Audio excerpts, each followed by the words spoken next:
Welcome to ThinkTech on OC16, Hawaii's weekly newscast on things that matter to tech and to Hawaii. I'm Duke Oishi. And I'm Noe Na'au. In our show this time, we'll cover the making of a movie featuring the living legend 3D lawyers by the Hawaii State Bar Association. ThinkTech participated in the making of that movie, and it premiered in August at the annual dinner of the Bar Association. The movie took a year to make and involved 22 separate talk show conversations with some 60 of the 3D lawyers involved. A 3D lawyer is a lawyer assigned a bar number of 3 digits or less. That is, from the first 999 lawyers admitted to practice in Hawaii. The lawyers involved are mostly retired, and some of them are quite elderly.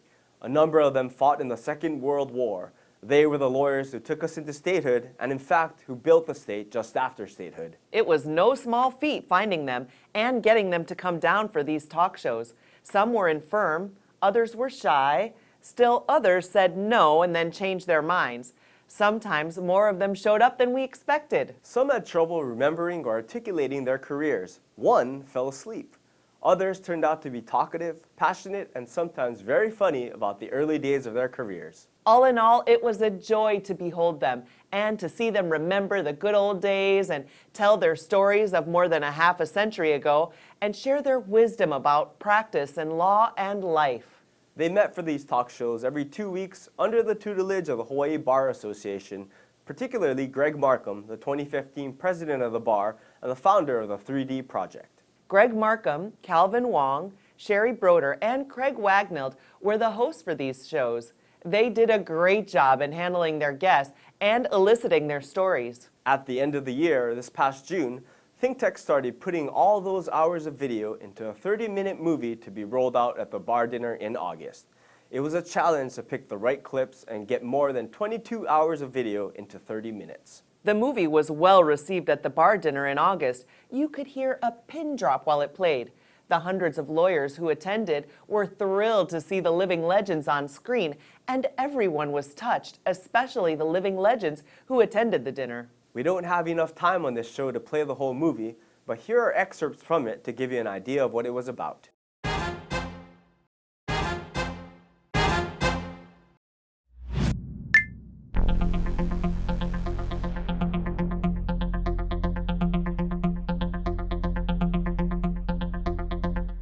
Aloha. I'm Greg Markham, 2015 HSBA President. We at the HSBA are very excited about our 3-digit project. It's a project where we have interviewed our 3-digit lawyers, those lawyers that successfully completed the bar exam and were given 3-digit bar numbers during the territorial era all the way up until 1970. While we wish we could have interviewed all of them, we've only had a chance to interview about 60. We have gratitude towards all of them because they created the unique and affable legal environment in which we now all practice. All of the interviews are available at the HSBA website, and you'll be able to watch them at your leisure. Thank you.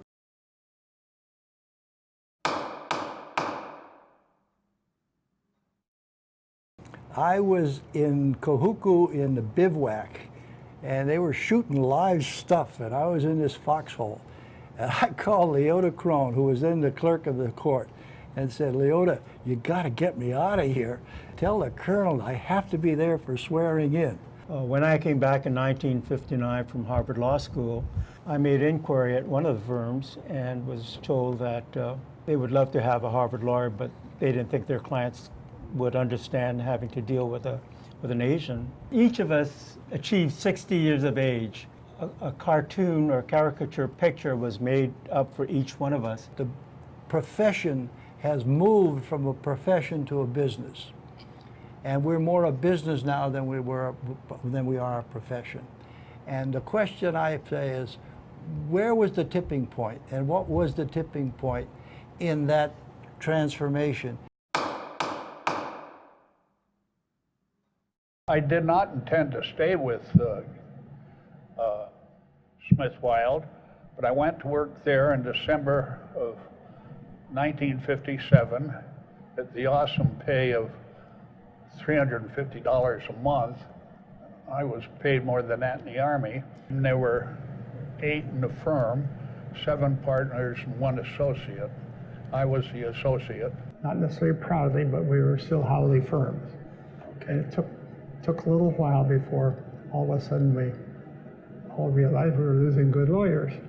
And so we hired a young guy, great guy, Jerry Sakia, as our break into the non-Howley group. All of my classmates and I knew we would be at war with Germany. I knew something more. I thought we'd be at war with Japan. And so we all applied for commissions. My eyesight was slightly nearsighted. I couldn't get into an officer training school. And so I said, I don't want to be drafted and peel potatoes. So I came back here to Oahu, got a job with the Army Corps of Engineers. And I was one of the ones that ousted Punahou School and closed it down on December 7th.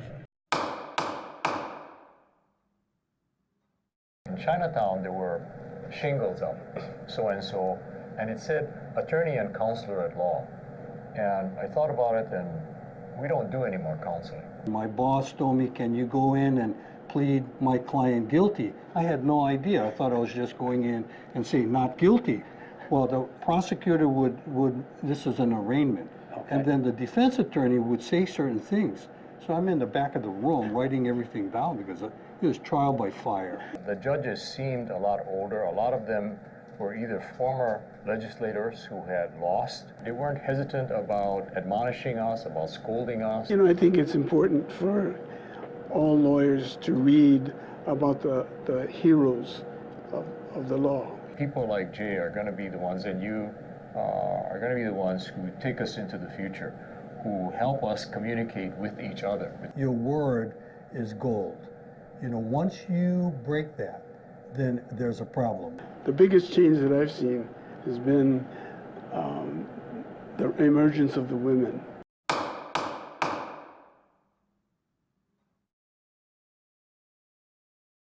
Were there any other women in your class? Well, there was one other, and she was going to quit until I showed up. And he gave us a little lecture, and he said, as we got up to leave, I want to tell you one thing, you better never forget this. This is the first place people are going to meet the judiciary and what justice is. And I want to be sure when they leave, win, lose, or draw, they say I got a fair shake, and I was treated with respect. When I would go to a national conference at the National Council of Juvenile Family Court Judges or one of the other organizations, everybody said, "You're so lucky. You come from Hawaii. You have this wonderful family court." And people in other states who were trying to create family courts would come here to study. If you show respect to the court and to all other lawyers, you'll get it back in spades. And we need to go back to that time. We knew everybody, and you more or less you trust everybody. If one guy we know, and he'll come back again. But hey, when you have an extension, say, hey, can you give me one? Say, okay, okay. Nobody, you know, people used to cooperate, and it was very, very nice. You have to take not only the majesty of the law, which is what got me into law in the first place, but you do have to, if you're going to practice, you do have to have a very, very excellent sense of and patience with details. During that period, I was waiting until I get my certificate, and I came back to Hilo, and I was working for Martin Pence and John Ushijima, and at that time, I think they paid me $200 a month. Now, after I passed the bar, I got a big jump into $350. Hawaii had the lowest number of lawyers per capita of any state in the United States, so they were desperate for lawyers here, and they were trying to recruit lawyers off the mainland, and that was why Frank came to Stanford and interviewed, and he offered me a job. I can remember when I first had a complaint to do. I didn't know who signed it. I seriously did not. I had the client sign the complaint because I didn't know I was supposed to sign it. Those who came back from World War II and from the experience of having been rejected because of their racial background, their color, their heritage, embraced the Warren Court's decisions, and that meant a great deal to the development of individual rights law in Hawaii.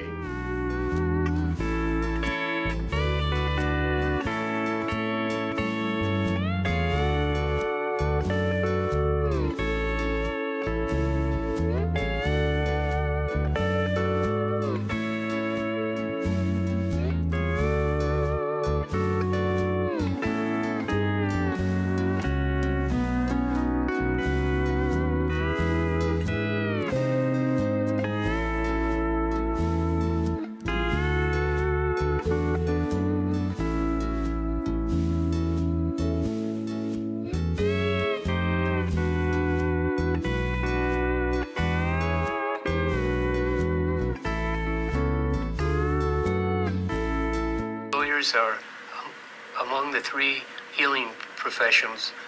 Medicine heals the body, the religious people here that heal the soul, but we're the peacemakers in society by resolving conflict in a peaceful way.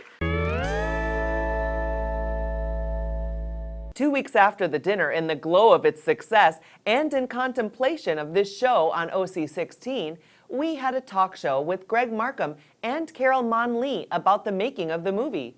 Here are some clips from the talk show. The 3D Lawyers, it's a great story of Hawaii.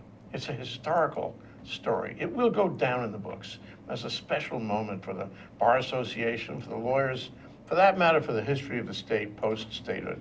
A remarkable story. They should make a book out of it. They should make a movie out of it. Wait, it was a movie. Okay.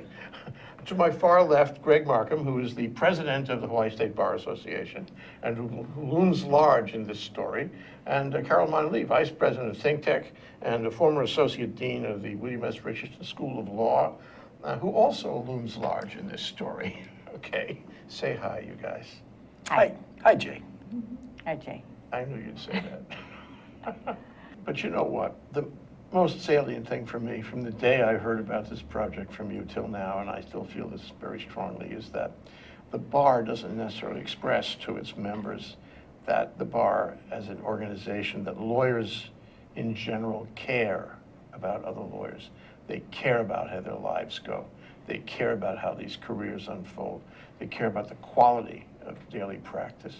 What you did, Greg, made me think that somebody cared. It's not just for the 3D lawyers too, it's just a matter of the organization in general. The body of lawyers cares about every individual lawyer. This is something of note. That's nice, thank you, Jay.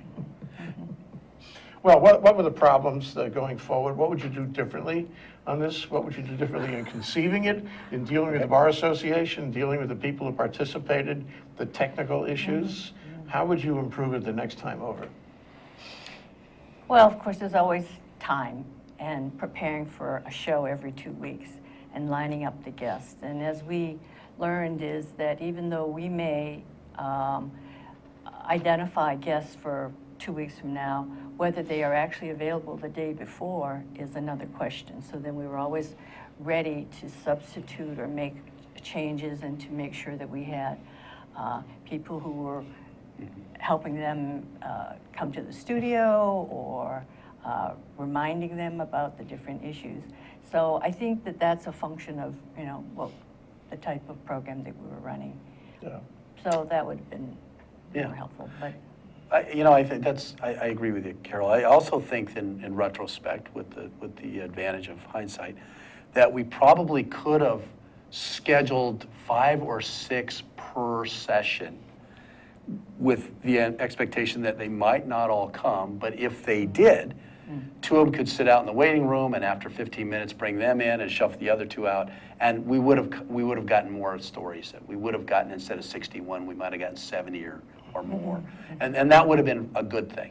Yeah. Sometimes they were reserved by the size of the crowd behind the table. Yeah. Right. So we had to, I think I would have changed that. I would have lined up more than 3, and just dealt with whatever showed up. Yeah. And I think it would have worked. Yeah, I agree. But that's I hindsight. agree with you. But well, we can do this again. It's theoretically possible. Well, yeah. Technically, the other thing is that in the beginning, and John Jubinski was great because he and Vernon Shar, the first show, they brought in pictures and drawings that we were able to load up. But logistically, it became a problem for 22 shows to ask them to, each person to bring in a picture or two.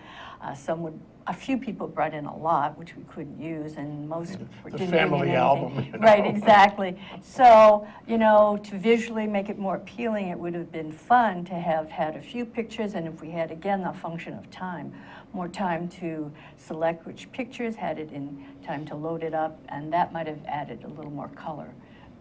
So, yeah, an expanded series would be great someday if we could get their pictures. If you could see Carol hunched over the computer with Michael Rodriguez, who did the editing on most of this. Yeah, he was great. He was great. Yeah. And if you could see the two of them working together for hours, every frame, every grimace, every word, second. every second. Second, yeah, no, it was action-packed, and it was a fabulous. It really moved along. Fabulous movie. It was 28 minutes, seemed like eight minutes.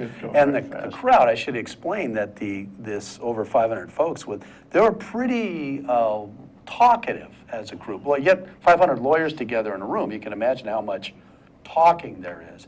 And to get them quieted down to listen to anything was difficult. I spoke a little bit, nobody listened. When that movie started, the room was silent. You're right. They listened to everything. Yeah. Right. And then they started to mill about a little bit and started their conversations a little bit when the credits began to roll. And then there was that little PS. gem at the end, a little Yes. PS, which was fantastic. Yeah. And the room went silent again as they listened to Justice Duffy Yeah. talk about the art of the healing arts and how lawyers Peacemakers. are the peacemakers. Right. And it was just a perfect ending. Yeah. And it was the only time in the whole night that 500 lawyers closed their mouths and listened. Yeah, Carol selected that piece. That was Great piece. Beautiful Well, piece. I had some suggestions, but one thing that we did do too, which was fun, was we were able to get from the Bar Association their pictures, each of the individual 61 lawyers from during your heyday, so when you practiced the bar in the 70s. And so we used pictures of each of the 61 lawyers and to see them in their prime. Yeah, Black and as white young pictures, young of course. people, yeah. They had hair. And Let me do the Dark hair. Some of them didn't wear glasses. That was Dark hair. 45 years ago. Yeah. That was fun. and That it was rolled. fun, yeah. But before we close, you guys, I just want to ask you one thing. What is the future of the 3D Lawyer Project? I mean, is this it? Is that the end of your term? A great legacy, Greg, and you will be remembered for this. I don't know what else you did as president of the bar, but this one is super duper, and you will be remembered for this. But question, will it happen again? Should it happen again? How can we make it happen again? I would love to see the rest of the 3D lawyers that were willing. I'd love to see them interviewed and be part of an ongoing effort. The next logical extension, because of the lack of women in that era, they just didn't go into law, or they weren't accepted to law school. And they certainly had a hard time getting jobs if they got over those two barriers. It would be great to get the women's perspective on when those barriers were broken and they did the first jury trial for rape or murder or for some major case of a corporation, defense of a corporation or whatever, first successful woman plaintiff's attorney in the private sector and civil side. That's a story to be told. And then after that, I don't know, because the 3D generation covered from before World War II to after Vietnam, or during up to Vietnam. 1970. It was just it's hard to imagine a richer period in state history than that, because our state was so involved in the Vietnam War, was so involved in World War II. And we were so involved in the transition from territorial status to statehood. It's hard to imagine that the 3,000 numbered lawyers or the 5,000 numbered lawyers are going to have anything in their span that will match that great change. I don't know. I mean, it may occur. It may occur. I just can't foresee it at this point. It may be hard, but it would be worth digging for. Who knows what we will Well, find. I think so. And I have, because of your suggestions, I have met with the current presidents of Hawaii Women Lawyers and Hawaii Women's Legal Foundation about putting together a proposal for their boards to review about doing something similar like this. But, you know, the periods of the 60s and the 70s when I was in college and in law school, 60s, and that's when my bar number was 1932. So as I mentioned, there were 100 women lawyers in 1976. So we all became lawyers, and those became lawyers in the 70s. We're really a product of the women's movement, civil rights, gay rights. There was a lot going on in our country.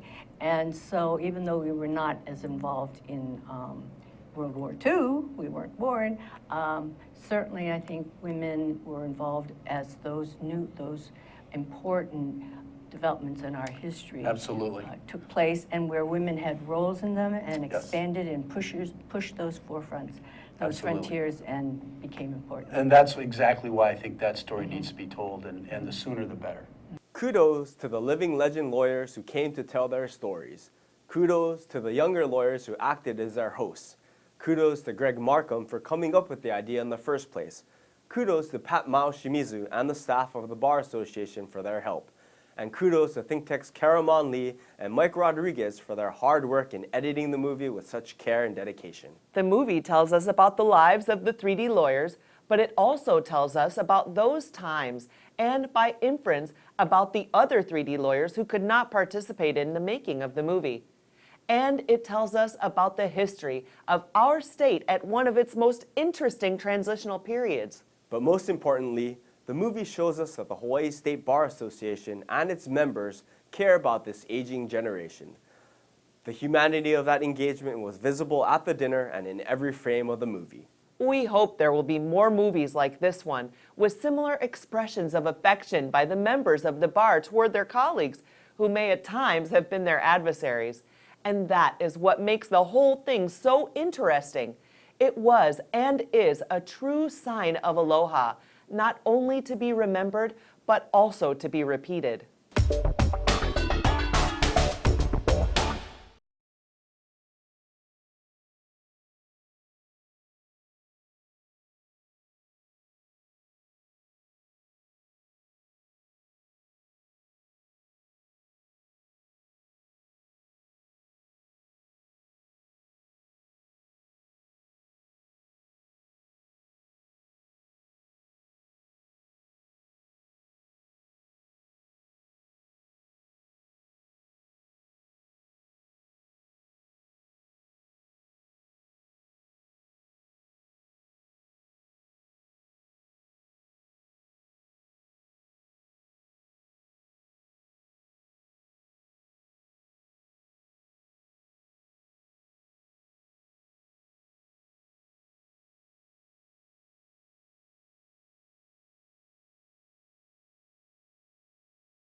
And now, let's take a look at our ThinkTech calendar of events going forward. ThinkTech broadcasts its talk shows live on the internet from noon to 5 p.m. on weekday afternoons, and then we broadcast our earlier shows all night long. If you missed the show or want to replay or share any show, they're all archived on demand on YouTube. Visit thinktechhawaii.com for our weekly calendar and our live stream and YouTube links.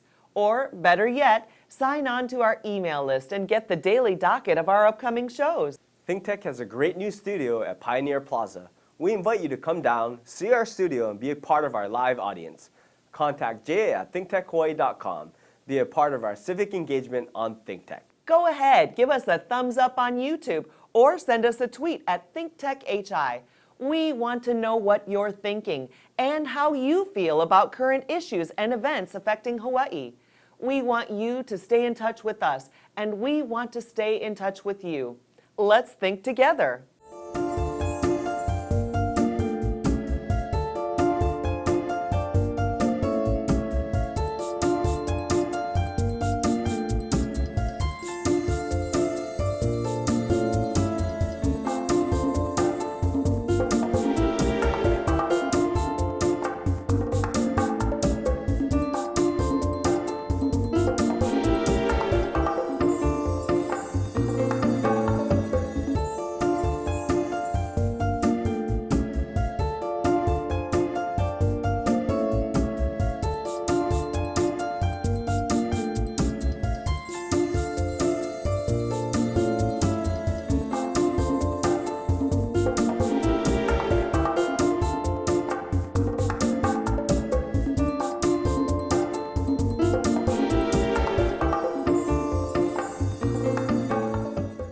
On Thursday, October 15th, ThinkTech will join with the Anthology Marketing Group to present a program called Is It Too Late for Real Estate at the Anthology Theater in Bishop Square. The program will cover the status of land and real estate in Hawaii. It will also cover the effect of our land system on our economy and society, and what changes we should consider to avoid inequitable disparities. Join us and raise your awareness about the critical changes taking place in Hawaii. Be a part of the conversation and sign up to attend on thinktechhawaii.com. We'll be right back to wrap up this week's edition of ThinkTech. But first, we want to thank our underwriters.